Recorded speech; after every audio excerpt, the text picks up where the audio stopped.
हरिः ओम्। श्रीमद् वाल्मीकि रामायणे अयोध्याकाण्डे षष्टितमः सर्गः।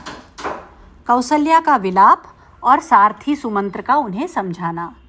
ततो भूतोपसृष्टेव वेपमाना पुनः पुनः धरण्याङ्गतसत्त्वेव कौसल्यासूतमब्रवीत्। तदनंतर जैसे उनमें भूत का आवेश आ गया हो, इस प्रकार कौसल्या देवी बार बार कांपने लगी और अचेत सी होकर पृथ्वी पर गिर पड़ी।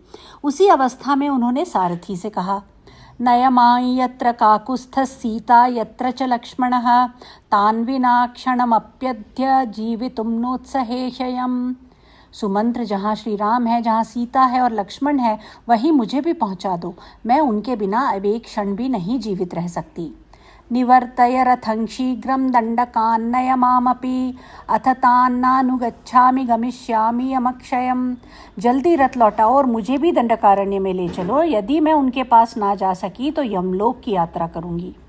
बाष्पवेगोपहतया सवाचा सज्जमानया इदमाश्वासयन् देवीं सूतप्राञ्जलिरब्रवीत्।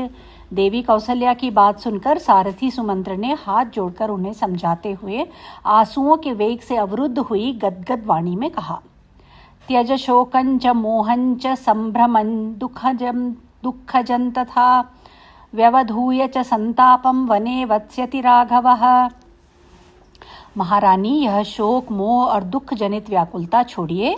श्री रामचंद्र जी इस समय सारा संताप भूलकर वन में निवास करते हैं। लक्ष्मणश्चापि रामस्य पादौ परिचरन् वने आराधयति धर्मज्ञ परलोकं जितेन्द्रियः। धर्मज्ञ एवं जितेंद्रिय लक्ष्मण भी उस वन में श्री रामचंद्र जी के चरणों की सेवा करते हुए अपना परलोक बना रहे हैं। विजनेऽपि वने सीता वासं प्राप्य गृहेष्विव विस्रम्भं लभते भीता रामे विन्यस्तमानसा। सीता का मन भगवान राम में ही लगा हुआ है, इसलिए निर्जन वन में रहकर भी घर की ही भांति प्रेम एवं प्रसन्नता पाती तथा निर्भय रहती हैं। नास्या दैत्यं कृतं किंचित सुसूक्ष्मपि लक्ष्यते उचितेव प्रवासानां वैदेही प्रतिभाति में। वन में रहने के कारण उनके मन में कुछ थोड़ा सा भी दुख नहीं दिखाई देता। मुझे तो ऐसा प्रतीत होता है मानो विदेह राजकुमारी सीता को परदेश में रहने का पहले से ही अभ्यास हो।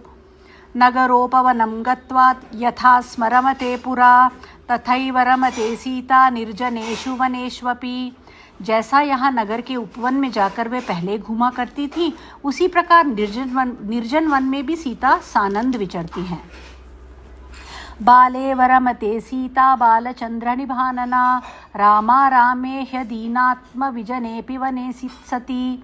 पूर्ण चंद्रमा के समान मनोहर मुख वाली रमणी शिरोमणि उदार हृदया सती साध्वी सीता उस निर्जन वन में भी श्री राम के समीप बालिका के समान खेलती और प्रसन्न रहती हैं। तद्गतं हृदयं यस्यास्तदधीनं च जीवितम् अयोध्या ही भवेदस्य रामहीना तथा वनम्। उनका हृदय श्री राम में ही लगा हुआ है, उनका जीवन भी श्री राम ही के अधीन है। अतः राम के बिना अयोध्या भी उनके लिए वन के समान ही होगी और श्री राम के साथ रहने पर वे वन में भी अयोध्या के समान ही सुख का अनुभव करेंगी। परिपृच्छति वैदेही ग्रामांश्च नगराणि च गतिं दृष्ट्वा नदीनांच पादपान् विविधानपि। विदेह नंदिनी सीता मार्ग में मिलने वाले गांवों, नगरों, नदियों के प्रवाहों और नाना प्रकार के वृक्षों को देखकर उनका परिचय पूछा करती हैं। रामं वा लक्ष्मणं वापि दृष्ट्वा जानाति जानकी अयोध्याक्रोशमात्रे तु विहारमिव साश्रिता। श्री राम और लक्ष्मण को अपने पास देखकर जानकी को यही जान पड़ता है कि मैं अयोध्या से एक कोस की दूरी पर मानो घूमने फिरने के लिए ही आई हूँ। इदमेव स्म रामस्य सहसैवोपजल्पितं कैकेयी संश्रितं जल्पं नेदानीं प्रतिभाति माम्। सीता के संबंध में मुझे इतना ही स्मरण है, उन्होंने कैकेयी को लक्ष्य करके जो सहसा कोई बात कह दी थी, वह इस समय मुझे याद नहीं आ रही है। ध्वंसयित्वा तु तद्वाक्यं प्रमादात् पर्युपस्थितं ह्लादनं वचनं सूतो देव्या मधुरमब्रवीत्। इस प्रकार भूल से निकली हुई कैकेयी विषयक उस बात को पलटकर सारथी सुमंत्र ने देवी कौसल्या के हृदय को आह्लाद प्रदान करने वाला मधुर वचन कहा। अध्वनावात वेगेन संभ्रमेणातपेन च न विगच्छति वैदेह्याश्चन्द्रां सुसदृशी प्रभा। मार्ग में चलने की थकावट, वायु के वेग, भयदायक वस्तुओं को देखने के कारण होने वाली घबराहट तथा धूप से भी विदेह राजकुमारी की चंद्र किरणों के समान कमनीय कांति उनसे दूर नहीं होती है। सदृशं शतपत्रस्य पूर्णचंद्रोपमप्रभं वदनं तद्वदान्याया वैदेह्या न विकंपते। उदार हृदय सीता का विकसित कमल के समान सुंदर तथा पूर्ण चंद्रमा के समान आनंददायक कांति से युक्त मुख कभी मलिन नहीं होता है। अलक तरस रक्ताभा वलक तरस वर्जितौ अद्यापि चरणौ तस्या पद्मकोश समप्रभौ। जिनमें महावर के रंग नहीं लग रहे हैं, सीता के वे दोनों चरण आज भी महावर के समान ही लाल तथा कमल कोशों के समान कांतिमान हैं। नृपुरोत्कृष्टलीलेव खेलं गच्छति भामिनी इदानीमपि वैदेही तद्रागान्यस्तभूषणा। श्री रामचंद्र जी के प्रति अनुराग के कारण उन्हीं की प्रसन्नता के लिए जिन्होंने आभूषणों का परित्याग नहीं किया है, वे विदेह राजकुमारी भामिनी सीता इस समय भी अपने नूपुरों की झनकार से हंसों के कलनाद का तिरस्कार सा करती हुई लीला विलास युक्त गति से चल रही हैं। गजं वा वीक्ष सिंहं वा व्याघ्रं वा वनमाश्रिता नाहारयति संत्रासं बाहु रामस्य संश्रिता। वे श्री रामचंद्र जी के बाहुबल का भरोसा करके वन में रहती हैं और हाथी, बाघ अथवा सिंह को भी देखकर कभी भय नहीं मानती हैं। न शोच्यास्ते न चात्मा ते शोच्यो नापि जनाघिपः इदं हि चरितं लोके प्रतिष्ठास्यति शाश्वतम्। अतः आप श्री राम, लक्ष्मण अथवा सीता के लिए शोक ना करें, अपने और महाराज के लिए भी चिंता छोड़ें। श्री रामचंद्र जी का यह पावन चरित्र संसार में सदा ही स्थिर रहेगा। विधूय शोकं परिहृष्टमानसा महर्षियाते पथि सुव्यवस्थिता वने रता वन्यफलाशना पितु शुभां प्रतिज्ञां प्रतिपालयन्ति ते। वे तीनों ही शोक छोड़कर प्रसन्नचित हो महर्षियों के मार्ग पर दृढ़ता पूर्वक स्थित हैं और वन में रहकर फल मूल का भोजन करते हुए पिता की उत्तम प्रतिज्ञा का पालन कर रहे हैं। तथापि सूतेन सुयुक्तवादिना निवार्यमाणा सुतशोककर्षिता न चैव देवी विररामकूजिता प्रियेति पुत्रेति च राघवेति च। इस प्रकार युक्ति युक्त वचन कहकर सारथी सुमंत्र ने पुत्र शोक से पीड़ित हुई कौसल्या को चिंता करने और रोने से रोका, तो भी देवी कौसल्या विलाप से विरत ना हुई। वे हा प्यारे, हा पुत्र और हा रघुनंदन की रट लगाती हुई करुण क्रंदन करती रहीं। इत्यार्षे श्रीमद् रामायणे वाल्मीकि आदिकाव्ये अयोध्याकाण्डे षष्टितमः सर्गः। 61तमः सर्गः। कौसल्या का विलाप पूर्वक राजा दशरथ को उपालंभ देना। वनंगते धर्मरते रामे रमयतांबरे कौसल्या रुदती चार्ता भर्तारमिदमब्रवीत। प्रजाजनों को आनंद प्रदान करने वाले पुरुषों में श्रेष्ठ धर्मपारायण श्री राम के वन में चले जाने पर आर्त होकर रोती हुई कौसल्या ने अपने पति से इस प्रकार कहा। यद्यपि त्रिषु लोकेषु प्रतितं ते महद्यशः सानुक्रोशो वदान्यश्च प्रियवादी च राघवः। महाराज, यद्यपि तीनों लोकों में आपका महान यश फैला हुआ है, सब लोग यही जानते हैं कि रघुकुल नरेश दशरथ बड़े दयालु, उदार और प्रिय वचन बोलने वाले हैं। कथन नरवर श्रेष्ठ पुत्रौ तौ सह सीतया दुःखितौ सुख समृद्धौ वने दुःखं सहिष्यतः। नरेशों में श्रेष्ठ आर्यपुत्र, तथापि आपने इस बात का विचार नहीं किया कि सुख में पले हुए आपके वे दोनों पुत्र सीता के साथ वनवास का कष्ट कैसे सहन करेंगे। सानूनं तरुणी श्यामा सुकुमारी सुखोचिता कथमुष्णञ्च शीतञ्च मैथिली विसहिष्यते। वह 16-18 वर्षों की सुकुमारी तरुणी मिथिलेश कुमारी सीता, जो सुख भोगने की ही योग्य है, वन में सर्दी गर्मी का दुख कैसे सहेगी।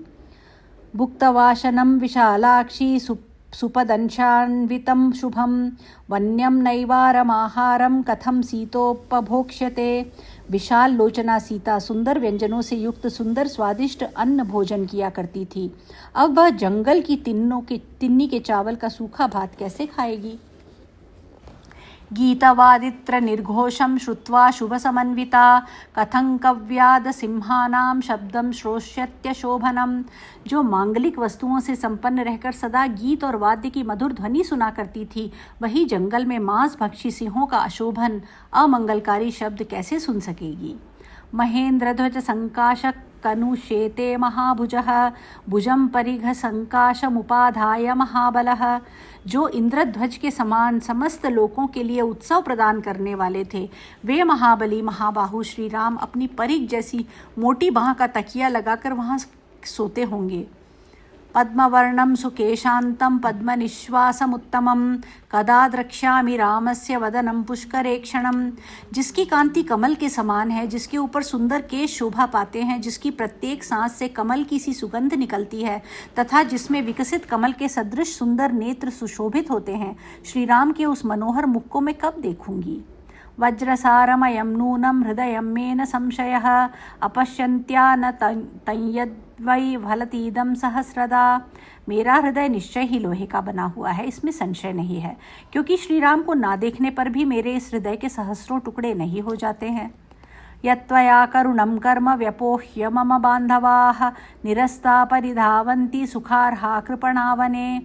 आपने यह बड़ा ही निर्दयतापूर्वक कर्म किया है कि बिना कुछ सोच विचार किए मेरे बांधवों को कैकेयी के कहने से निकाल दिया है, जिसके कारण वे सुख भोगने के योग्य होने पर भी दीन होकर वन में दौड़ रहे हैं। यदि 15 वर्षे राघव पुनरेष्यति जह्याद राज्यम च कोशं च भरतो नोपलक्ष्यते। यदि 15वें वर्ष में श्री रामचंद्र पुनः वन से लौटें तो भरत उनके लिए राज्य और खजाना छोड़ देंगे, ऐसी संभावना नहीं दिखाई देती। भोजयन्ति किल श्राद्धे केचित् स्वानेव बान्धवान् ततः पश्चात् समीक्षन्ते कृतकार्याद्विजोत्तमान् तत्र ये गुणवन्तश्च विद्वांसश्च द्विजातयः न पश्चात् तेऽभिमन्यन्ते सुधामपि सुरोपमाः। कहते हैं कुछ लोग श्राद्ध में पहले अपने बांधवों दौहित्र आदि को ही भोजन करा देते हैं, उसके बाद कृत्य होकर निमंत्रित श्रेष्ठ ब्राह्मणों की ओर ध्यान देते हैं, परंतु वहाँ जो गुणवान एवं विद्वान देवतुल्य उत्तम ब्राह्मण होते हैं, वे पीछे अमृत भी परोसा जाए तो उसे स्वीकार नहीं करते हैं। ब्राह्मणेष्वपि वृत्तेषु भुक्तशेषं द्विजोत्तमाः नाभ्युत्पेतुमलं प्राज्ञा शृंगच्छेदमिवर्षभाः। यद्यपि पहली पंक्ति में भी ब्राह्मण ही भोजन करके उठते होते हैं, तथापि जो श्रेष्ठ और विद्वान ब्राह्मण हैं वे अपमान के भय से उस भुक्त शेष अन्न को उसी तरह ग्रहण नहीं कर पाते जैसे अच्छे बैल अपनी सींग कटाने को नहीं तैयार होते हैं। एवं कनीयसा भ्रात्रा भुक्तं राज्यं विशाम्पते भ्राता ज्येष्ठो वरिष्ठश्च किमर्थं नावमन्यते। महाराज, इसी प्रकार ज्येष्ठ और श्रेष्ठ भ्राता अपने छोटे भाई के भोगे हुए राज्य को कैसे ग्रहण करेंगे? वे उसका तिरस्कार त्याग क्यों नहीं कर देंगे? न परेणाहृतं भक्ष्यं व्याघ्र खादितुमिच्छति एवमेव नरव्याघ्र परिलीढन्न मंस्यते। जैसे बाघ गीदड़ आदि दूसरे जंतुओं के लाए या खाए हुए भक्ष्य पदार्थ शिकार को खाना नहीं चाहता, उसी प्रकार पुरुष सिंह श्री राम दूसरों के भोगे हुए राजभोग को नहीं स्वीकार करेंगे। हविराज्यं पुरोडाशक कुशायूपाश्च खादिराः नैतानि यातयामानि कुर्वन्ति पुनरध्वरे। हविष्यत, घृत, पुरोडाश, कुश और खदिर के यूप ये एक यज्ञ के उपयोग में आ जाने पर यातयाम उपभुक्त हो जाते हैं, इसलिए विद्वान इनका फिर दूसरे यज्ञ में उपयोग नहीं करते हैं। तथा ह्यात्तमिदं राज्यं हृतसारां सुरामिव नाभिमन्तुमलं रामो नष्ट सोममिवाध्वरम्। इसी प्रकार निस्सार सुरा और भुक्ता वशिष्ठ यज्ञ संबंधी सोमरस की भांति इस भोगे हुए राज्य को श्रीराम कभी ग्रहण नहीं कर सकते। नैवं विदम संस्कारं राघवोमर्शयिष्यति बलवानिव शार्दूलो वालधेरभिमर्शनम्। जैसे बलवान शेर किसी के द्वारा अपनी पूंछ का पकड़ा जाना नहीं सह सकता, उसी प्रकार श्री राम ऐसे अपमान को नहीं सह सकेंगे। नैतस्य सहितालोका भयं कुर्युर्महामृधे अधर्मं त्विह धर्मात्मा लोकं धर्मेण योजयेत्। समस्त लोग एक साथ होकर यदि महासमर में आ जाएं तो भी वे श्री रामचंद्र जी के मन में भय उत्पन्न नहीं कर सकते। तथापि इस तरह राज्य लेने में अधर्म मानकर उन्होंने इस पर अधिकार नहीं किया। जो धर्मात्मा समस्त जगत को धर्म में लगाते हैं, वे स्वयं अधर्म कैसे कर सकते हैं? नन्वसौ काञ्चनैर्बाणैर्महावीर्यो महाभुजः युगान्त इव भूतानि सागरानपि निर्दहेत्। वे महापराक्रमी महाबाहु श्री राम अपने सुवर्ण भूषित बाणों द्वारा सारे समुद्रों को को भी उसी प्रकार दग्ध कर सकते हैं जैसे संवर्तक अग्निदेव प्रलय काल में संपूर्ण प्राणियों को भस्म कर डालते हैं। सतादृश सिंह बलो वृषभाक्षो नरर्षभः स्वयमेव हतपित्रा जलजेनात्मजो यथा। सिंह के समान बल और बैल के समान बड़े बड़े नेत्र वाला वैसा नरश्रेष्ठ वीर पुत्र स्वयं अपने पिता के ही हाथों द्वारा मारा गया, राज्य से वंचित कर दिया गया। ठीक उसी तरह जैसे मत्स्य का बच्चा अपने पिता मत्स्य के द्वारा ही खा लिया जाता है। द्विजातिचरितो धर्मशास्त्रे दृष्टः सनातनैः यदि ते धर्म निरते त्वया पुत्रे विवासिते।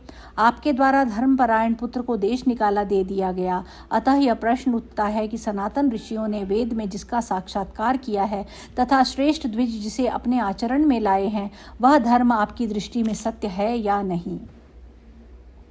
गतिरेका पतिर्नार्या द्वितीया गतिरात्मजः तृतीया ज्ञातयो राजन चतुर्थी नैव विद्यते। राजन, नारी के लिए एक सहारा उसका पति है, दूसरा उसका पुत्र है तथा तीसरा सहारा उसके पिता, भाई आदि बंधु बांधव हैं। चौथा कोई सहारा उसके लिए नहीं है। तत्र त्वं मम नैवासि रामश्च वनमाहितः न वनं गन्तुमिच्छामि सर्वथा हता त्वया। इन सहाराओं में से आप तो मेरे हैं ही नहीं, क्योंकि आप सौत के अधीन हैं। दूसरा सहारा श्री राम है जो वन में भेज दिए गए और बंधु बांधव भी दूर हैं, अतः तीसरा सहारा भी नहीं रहा। आपकी सेवा छोड़कर मैं श्री राम के पास वन में जाना नहीं चाहती हूँ, इसलिए सर्वथा आपके द्वारा मारी ही गई। हतं त्वया राष्ट्रमिदं सराज्यं हतास्म सर्वासः मन्त्रिभिश्च हता सपुत्रास्मि हताश्च पौरा सुतश्च भार्या च तव प्रहृष्टौ। आपने श्री राम को वन में भेजकर इस राष्ट्र का तथा आसपास के अन्य राज्यों का भी नाश कर डाला, मंत्रियों सहित सारी प्रजा का वध कर डाला। आपके द्वारा पुत्र सहित मैं भी मारी गई और इस नगर के निवासी भी नष्ट प्राय हो गए। केवल आपके पुत्र भरत और पत्नी कैकेयी ही दो प्रसन्न हुए हैं। इमां गिरं दारुण शब्द संहितां निशम्य रामेति मुमोह दुःखितः ततः सशोकं प्रविवेश पार्थिवः स्वदुष्कृतं चापि पुनस्ततः स्मरत्। कौसल्या की यह कठोर शब्दों से युक्त वाणी सुनकर राजा दशरथ को बड़ा दुख हुआ। वे हा राम कहकर मूर्छित हो गए। राजा शोक में डूब गए। फिर उसी समय उन्हें अपने एक पुराने दुष्कर्म का स्मरण हो आया, जिसके कारण उन्हें यह दुख प्राप्त हुआ था। इत्यार्षे श्रीमद् रामायणे वाल्मीकि आदि काव्ये अयोध्याकांडे 61तमः सर्गः। इस प्रकार श्री वाल्मीकि निर्मित आर्ष रामायण आदि काव्य के अयोध्याकांड में 61वां सर्ग पूरा हुआ। हरि ओम।